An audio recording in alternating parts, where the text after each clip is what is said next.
ఇక్కడ మీరు ఒకటి చెప్పారు, ఏదో ఒక చిన్న చిన్న కాంట్రాక్ట్ పనులు చేసుకుంటుంటాము, మాకు వేరే అవినీతి చేయాల్సిన అవసరం లేదు. ఈ కాంట్రాక్ట్ పనుల్లో బాగానే గాలిమరలకు సంబంధించి అనంతపురం ఎమ్మెల్యే ప్రభాకర్ చౌదరి మనుషులు పనులు చేయడానికి వస్తే ఆ పనులు మీరే చేయాలంటూ మీ వర్గీయులు వాళ్ళు కలిసి కొట్టుకున్నారు, దీంతో పెద్ద పంచాయతీ కూడా జరిగింది అనేది కూడా అప్పుడు అపవాదం. కానీ కొట్టుకోండేది లేదు, ఏమీ లేదు కానండి.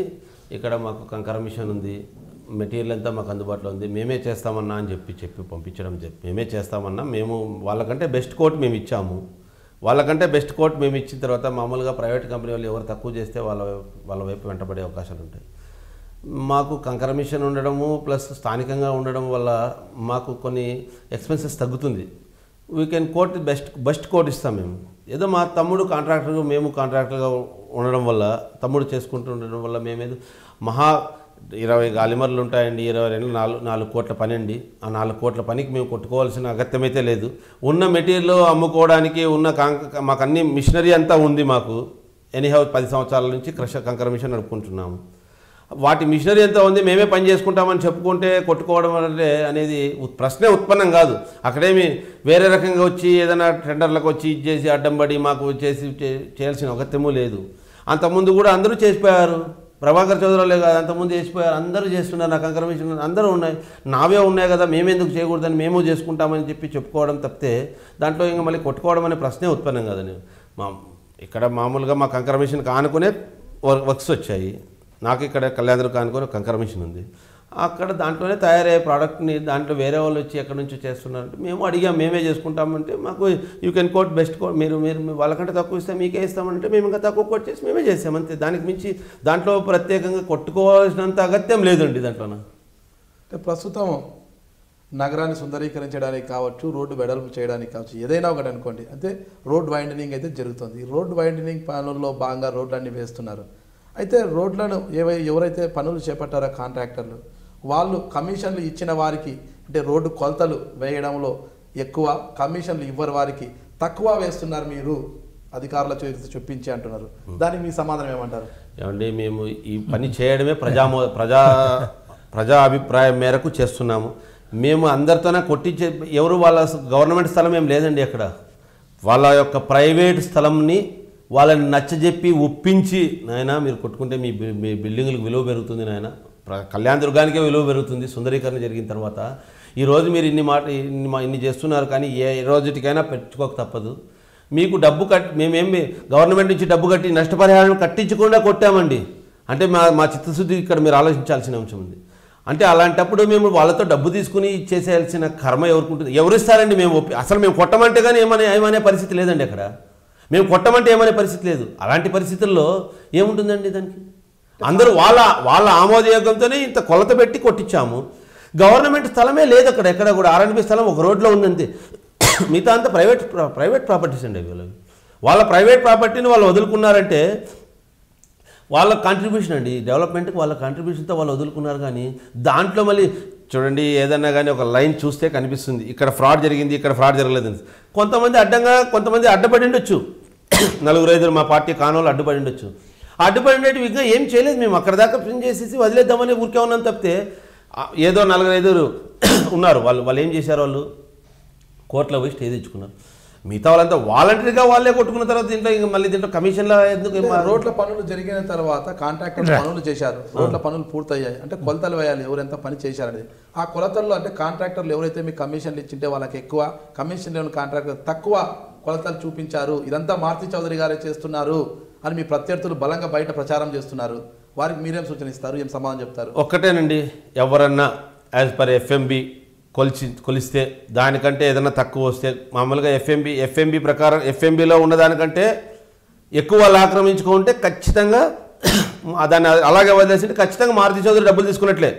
FMB ప్రకారం ఎక్కడైతే లేదో నేను ఓపెన్ ఛాలెంజ్ అండి, ఎవరైనా వచ్చి కొలవని, ఈరోజు టేప్ పట్టుకుని కొలవని, FMB ప్రకారం అక్కడ ఆక్రమించి ఉండింటే నేను దానికి సమాధానం చెప్తాను. ఎక్కడైనా ఎవరైనా ఏ రోజైనా కానీ నేను ఇదవుతాను.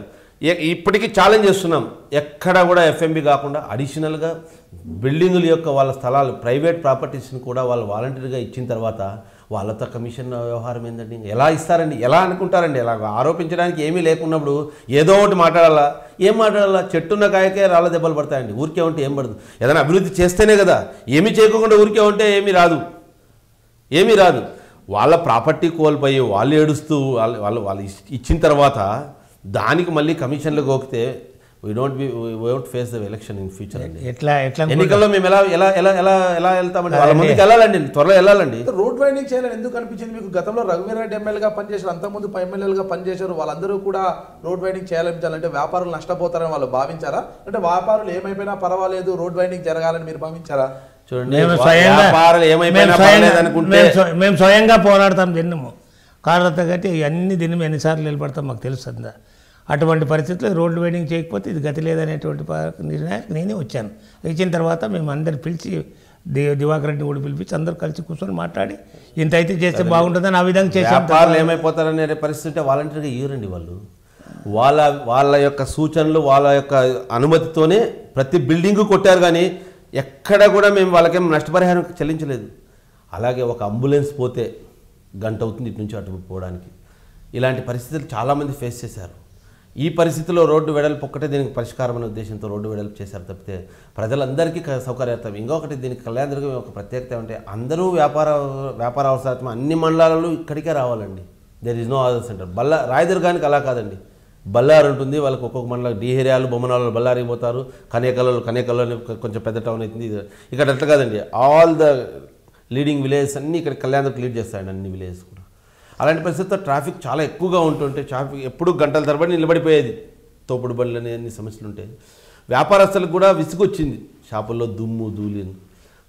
మనం పట్టణాన్ని సుందరంగా తీర్చిదిద్దుకుందాము అని పిలుపునిచ్చి అందరితోనే కోఆర్డినేట్ చేసుకుని ప్రతి ఒక్కరిని చేసుకున్న తర్వాత అందరూ ఒప్పించుకొని ఫస్ట్ 60 అడుగులు కొడదాం అనుకున్నాం, 70 అడుగులు కొడదాం అనుకున్నాం, 80 అడుగులు 90 అడుగులు కొడితే అందరికీ నష్టపరిహారం ఎవరు ఇస్తారు? మాకు నష్టపరిహారం మాకు ఆడ ఉండేది 40 అడుగులు ఉంది రోడ్డు, 50 అడుగులు ఉంది, 60 అడుగులు ఉంది, మీరు 70 అడుగులకి ఎట్లా చేస్తారు? మా స్థలం కదా అంటే మీ స్థలాలకే విలువ వస్తుంది నాయన, మీరు ఈరోజు అంతా సుందరంగా తీర్చిదిద్దితే ఎంత అద్దాల మేడలు వస్తాయి ఈరోజు కొట్టేస్తే. అలాగే తాడిపత్రిని చూడండి, అన్ని చోట్ల వాల్యూ ఎంత పెరిగింది, మీకు వాల్యూ అడిషన్ చూసుకోండి అని చెప్పి వాళ్ళకి నచ్చజెప్పి ఇంటింటికి పోయి నచ్చజెప్పి వాళ్ళని కొట్టించడం జరిగింది. కానీ దీంట్లో అవినీతి ఎక్కడ జరుగుతుందనే దానికి ఆరోపించే వాళ్ళ విఘ్నత అండి అది. వాళ్ళ ప్రాపర్టీ వాళ్ళు గవర్నమెంట్కి వదలడానికి మనమేం నష్టపరిహారం చెల్లించేది కాదు, ఏమీ లేదు, గవర్నమెంట్కి నష్టపరిహారం చెల్లించలేదు ఇంతవరకు, ఒక్క రూపాయి కూడా ఎవరికి. అలాంటి పరిస్థితుల్లో ఆరోపించుతారంటే అది వారి యొక్క విఘ్నత అంతే. ఏమి తాడిపత్రిని ప్రస్తావించారు మీరు, అంటే తాడిపత్రి తరహా అభివృద్ధి చేయాలని చూస్తున్నారా మీరు? తాడిపత్రి తరహా అభివృద్ధి చేయాలనేసి మామూలుగా పట్టణాన్ని మాత్రం తాడిపత్రి తరహా అభివృద్ధి చేయాలని ఆలోచిస్తున్నారు ఎవరన్నా. ఎందుకంటే తాడిపత్రి అంతర్జాతీయ మామూలుగా దేశ స్థాయిలో మున్సిపాలిటీలకు అవార్డులు వస్తున్నాయి, ఎందుకంటే they are maintaining like anything. వాళ్ళకి ఒక ఆదాయ వనరు కూడా ప్రజలు కూడా సిద్ధపడ్డారు ఆ రకంగా. ఇంకా ఇది ఒక చిన్న గ్రామ పంచాయతీ అండి, దీని అర్హత లేకపోయినా 4-5 పంచాయతీలని కలిపి దీన్ని మున్సిపాలిటీ చేశాడు రఘువీరెడ్డి. చాలామంది ఏమంటారంటే మాకు గ్రామ పంచాయతీగా ఉంటే అన్న అభివృద్ధి చెందుతుంది, మాకు ఎందుకు అభివృద్ధి చెందుతుంటే ఎన్ఆర్జీఎస్ గ్రాంట్లు కానీ అవి కానీ వస్తాయి, అలాంటిది మున్సిపాలిటీ చేసి మమ్మల్ని అన్యాయం చేశాడు రఘువీరెడ్డి అనే రకంగా ఒక ఆక్రోశంగా ఉంది చుట్టుపక్కల ఉన్న పల్లెలు కానీ టౌన్లో ఉండేవాళ్ళు కూడా. వాళ్ళు మామూలుగా ఉపాధి హామీ పనులు వచ్చేవండి వాళ్ళకి. ఈరోజు అది అవకాశం లేదు, అభివృద్ధి చేయడానికి ఏమీ అవకాశం లేదు. అయినా కూడా ఇంకా పట్టణం యొక్క అభివృద్ధి చెందుతూ ఉంది, విలువలు పెరుగుతున్నాయని ఊరికే ఉన్నారు తప్పితే, లేకపోతే ఈ పాటికి ఆక్రోశం వెల్లువికేది. ఇప్పుడు మీరు అన్నారు అంటే వాళ్ళకి వనరులు ఉన్నాయి, తాడిపత్రి వాళ్ళు బాగా చేస్తున్నారు, టౌన్ని కూడా మేము అలా చేయాలని. అంటే తాడిపత్రిలో వాళ్ళు వనరులను సృష్టించుకుంటున్నారు. అంటే ఒక బ్రాండ్ షాపు తాడిపత్రిలో పెట్టాలంటే వాళ్ళు ఒక 20 లక్షలు 30 లక్షలు మున్సిపాలిటీకి పన్ను చెల్లించాలి. నాన్ రీఫండబుల్ అమౌంట్ చెల్లించాలి. అది చెల్లిస్తేనే మున్సిపాలిటీలో అభివృద్ధి పనులకు వెచ్చిస్తారు. ఒక కాంట్రాక్టర్ పని చేస్తే కమిషన్ వద్దు, ఒక పని ఈ అభివృద్ధి పని మీరు చేయాలి, ఇది చేయండి, ఆ పని మీరు చేసుకొని పోండి. అంటే అలాంటి తరహా అంటే మీరు ఏమైనా బ్రాందీ షాపులు పెడితే ఏమన్నా వాళ్ళ నుంచి నిధులు సేకరించడం ఇంతవరకు చేయలేదు. అటువంటిది మేము చేయాలనుకున్నాం. ఎట్లా అంటే ఇంకోటి తాడిపత్రి లేని మేము చెప్తున్నాం, వాళ్ళ విఘ్నత కూడా ఉందనుకోండి. ఎక్కడైనా మసీదు కొట్టేదైనా ఒకటి 15 అడుగులు లోపల కొట్టుకున్నారు, పోండి చూడుకోండి, 15 అడుగులు లోపల తీసేసుకున్నారు మసీదు 15 అడుగులు మాటతో అందరూ అంతా మడతగా మాట్లాడి అందరినీ ఒప్పించి మేమంతా తీసుకున్నాం, సమిష్టి నిర్ణయం తీసుకుని రోడ్డు వైడనింగ్ చేశాం. కానీ అలాగే మీరు చెప్పారు ఇంతకుముందు, మేము బ్రాంతి షాపులు ఇలాంటి వాటి వ్యవహారాన్ని మేము అంగీకరించాము. మేము అక్కడికి వెళ్ళాము కూడా మేము, ఎందుకంటే we don't want to be in that business and we don't want enter into that business. అలాంటివన్నీ ఏంటిదే కలహాలు ఇవన్నీ వస్తాయి కాబట్టి మేమంతా ఇక్కడున్న కల్చర్ లాంటిది కాదు, అంటే కలహాలు ఇవన్నీ రావు అన్నమాట ఇక్కడ ఈ ఏరియాలో.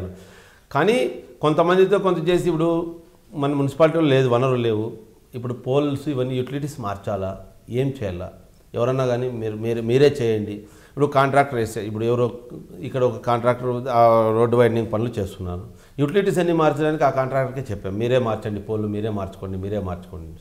అంటే ఏదైనా మేము రిక్వెస్టింగ్గా వాళ్ళని అడుగుతున్నాం, మేము కానీ చేయాలనే ఉద్దేశంతోనే ఏదో రకంగా అభివృద్ధి చేయాలి. కళ్యాణదుర్గ పట్టణానికి ఒక పార్క్ లేదనేసి బొజ్జల గోపాల్ రెడ్డి గారిని తీసుకొచ్చి ఫారెస్ట్ నుంచి నగరవనంగా మార్చడానికి ఒక ప్రయత్నం చేసి దాన్ని కూడా చేశాము. కానీ ఇంకా మెటీరియలైజ్ కాలేదు, అన్ని చేయాలని తపనైతే చాలా ఉంది కానీ చేయాలని ఆలోచన చేస్తున్నాం.